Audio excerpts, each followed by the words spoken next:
Bonjour et bienvenue pour cette troisième vidéo du chapitre sur l'exponentielle.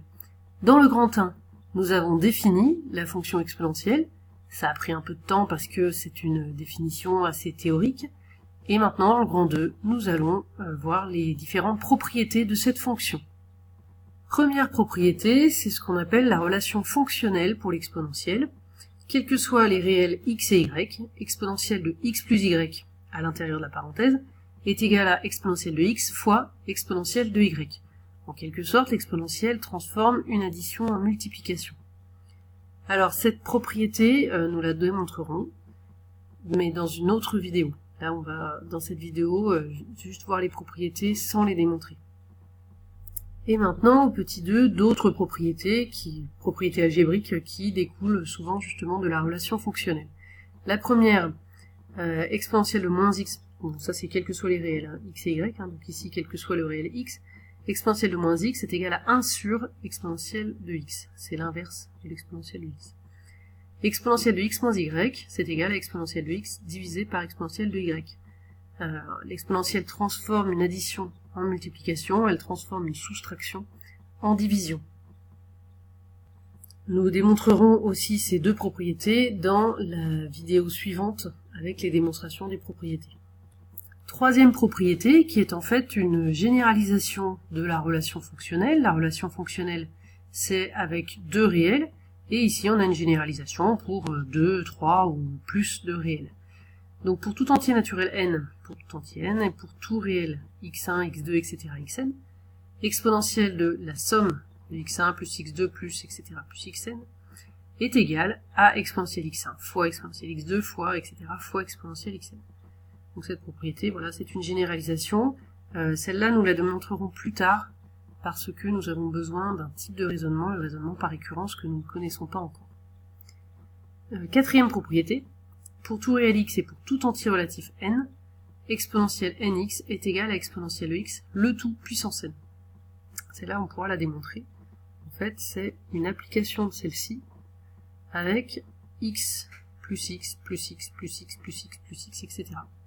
Donc ça donne exponentielle x fois exponentielle x fois exponentielle x, etc. fois exponentielle x, c'est-à-dire exponentielle x puissance n. C'est ce qu'on fera dans la démonstration. Grâce à ces propriétés, nous allons pouvoir utiliser la notation exponentielle qu'on va définir dans ce petit 3 du grand 2. Tout d'abord, une première définition, le nombre e, qui s'écrit tout simplement e en minuscule. C'est l'image de 1 par la fonction exponentielle. Pour le moment, la fonction exponentielle, on n'en sait pas grand-chose, on sait seulement l'image de 0, puisque c'est dans les propriétés de départ, f de 0 était égal à 1. Donc exponentielle de 0 est égal à 1. Voilà, donc on appelle petit e, c'est l'image de 1, c'est-à-dire exp de 1. On verra plus tard avec la calculatrice que c'est à peu près égal à 2,718. En utilisant les propriétés précédentes, la quatrième du petit 2, on peut écrire exponentielle de n quand n est un entier relatif. Un entier relatif, oui, je le rappelle, c'est un entier qui peut être positif ou négatif aussi. Donc, exponentielle de n, on peut dire que n, c'est n fois 1, et en utilisant la propriété 4 avec x qui vaut 1, on a exponentielle de n fois x. Donc on peut dire que c'est exponentielle de x qui ici vaut 1, exponentielle de 1, donc le tout puissance n. Or, exponentielle de 1, on a appelé ce nombre petit e. Donc ça nous donne petit e puissance n.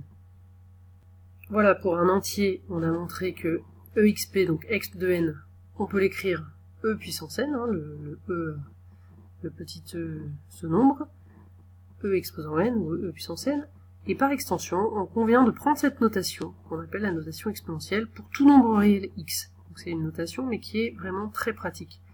Donc exp de x, finalement, on va le noter e puissance x, e exposant x. C'est cette notation e puissance x qui est utilisée sur votre calculatrice. Vous voyez ici, là il faut utiliser la touche seconde.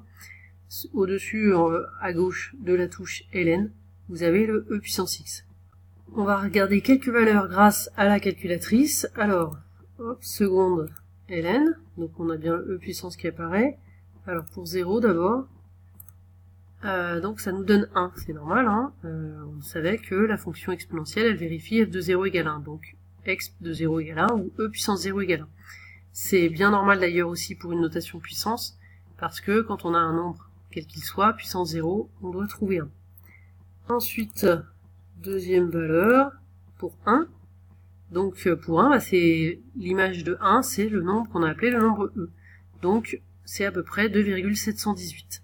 C'est toujours des valeurs approchées, enfin à part pour quelques valeurs particulières comme 1, mais sinon, la plupart du temps, c'est des valeurs approchées.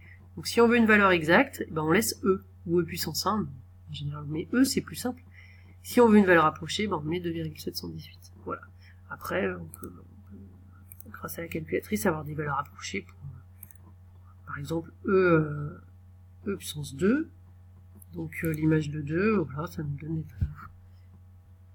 Alors avec cette notation exponentielle, une conséquence, c'est que les propriétés qu'on a vues juste avant deviennent évidentes avec les propriétés des puissances. J'imagine bien évidemment que vous connaissez les propriétés des puissances. Voilà. Mais par contre, c'est ce que j'ai mis entre parenthèses, c'est parce que on a cette relation fonctionnelle, parce que la fonction exponentielle vérifie les propriétés de la même façon que les puissances, qu'on peut utiliser la notation exponentielle. C'est pas l'inverse, c'est-à-dire vous pouvez pas, pour justifier une propriété parmi les précédentes, la démontrer avec les puissances. Non, on n'a pas le droit d'utiliser les puissances tant qu'on n'a pas démontré ces propriétés-là.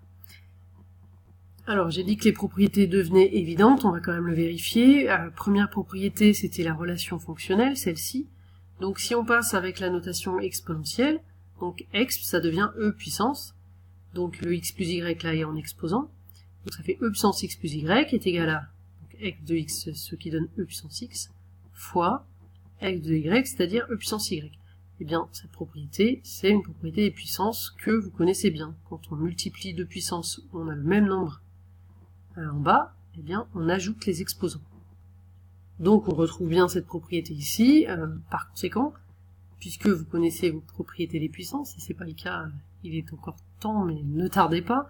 Donc, en connaissant les propriétés des puissances, du coup, ça ne vous fait pas de nouvelles propriétés à apprendre, finalement, pour l'exponentiel.